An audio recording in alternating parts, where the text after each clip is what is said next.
সুপ্রিয় দর্শক, আপনাদের ভালোবাসায় আসলাম আমরা এক অসহায় মেয়ের কাছে। আমরা শুনবো তার জীবন কাহিনী। আসসালামু আলাইকুম। ওয়ালাইকুম আসসালাম। আসসালামু আলাইকুম। ওয়ালাইকুম আসসালাম। আপু কেমন আছেন? আছি আলহামদুলিল্লাহ, ভালো আছি। আপনি তো ভালো আছেন? জি আলহামদুলিল্লাহ, আমরা অনেক ভালো আছি। তো আপু, আপনার নামটা কি? মোসাম্মদ খাদিজা খাতুন, খাদিজা খাতুন না? তো আপনার হোম ডিস্ট্রিক্ট? বগুড়া শেরপুর। বগুড়া শেরপুর। আপনার পরিবারে কে কে আছে? মা আছে, আব্বু আছে, আর ছোট ভাই আছে। ও, আপনার মা বাবা আর ছোট একটা ভাই আছে, আর আপনি বড়? হ্যাঁ। ও, তো আপনার আমাদের এই ক্যামেরার সামনে যা আসছেন, আপনার মা বাবা সবাই আছে, তারপরে কেন আসছেন? আপনার মা বাবার কি অসুস্থ নাকি? হ্যাঁ, আমার আব্বু অসুস্থ। আব্বু কাজ করতে পারে না? করতে পারে না। ও, তাহলে আপনাদের পরিবার কিভাবে চলে? চলতেছে, আম্মু অনেক জায়গায় কাজ কাম করে, এভাবে তো আর চলে না। ও, মানে আপনার আম্মু অন্যের বাড়িতে কাজ করে। হ্যাঁ, তো আপনি কি করেন? আমি বর্তমানে সেলাইয়ের কাজ করতেছি, শিখতেছি। ও, বর্তমানে সেলাই মেশিনে কাজ করতেছেন না? হ্যাঁ। ও আচ্ছা। তো এখন মূলত আমাদের ক্যামেরার সামনে কেন আসছেন?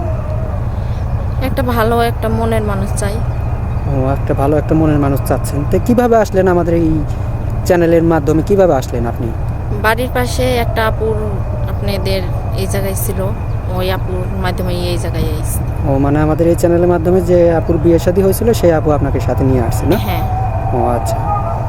তো আপনি লেখাপড়া কতটুকু করছেন? 8 পর্যন্ত। 8 পর্যন্ত লেখাপড়া করছেন।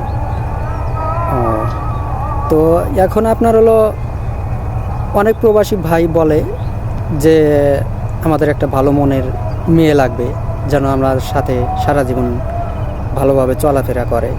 তো কোনো প্রবাসী ভাই যদি আপনাকে বিয়ে শাদী করতে চায়, আপনি কি বিয়ে শাদী করবেন? হ্যাঁ, বিয়ে শাদী করবো। বা দেশ প্রবাসী বা দেশেই অনেক ভাই আমাদের লক দিয়ে থাকে, এরকম দেশের ভাই বাংলাদেশ যেমন 64টা জেলা, এমন কোনো জেলা যাইতে আপনার তো কোনো আপত্তি নেই? না, সমস্যা নেই। সমস্যা নেই না?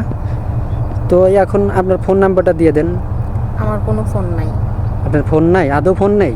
না, এ যুগে তো কেউ বিশ্বাস করতে চায় না যে একটা মানুষের হাতে ফোন নেই। আমার কাছে নাই। কেন? ও, মানে আপনাদের আর্থিক সমস্যা, এই কারণে আপনার কাছে ফোন নেই না? হ্যাঁ। তো আপনি কি খাইতে ভালোবাসেন? গরুর গোশ বা কোনো কিছু? চিংড়ি মাছ। ও, চিংড়ি মাছ খাইতে ভালোবাসেন না? তো সাপোজ ধরেন আপনি বিয়ে শাদী করলেন, আপনার স্বামীকে আপনি কি রান্না করে খাওয়াবেন? সবচাইতে আপনার পছন্দনীয় কি এই চিংড়ি মাছই রান্না করে খাওয়াবেন? গরুর মাংস। সব কিছু রান্না করতে পারেন না? হ্যাঁ। ও আচ্ছা। তো আপনি লেখাপড়াটা কতটুকু করছেন? 8 পর্যন্ত। 8 পর্যন্ত লেখাপড়া করছেন না? তা অনেক প্রবাসী ভাইয়ের বাচ্চা কাচ্চা আছে বা বউ আছে। তো আপনি এরকম যদি কোনো প্রবাসী ভাই আপনাকে বিয়ে করতে চায়, আপনি কি বিয়ে শাদী করবেন? হ্যাঁ।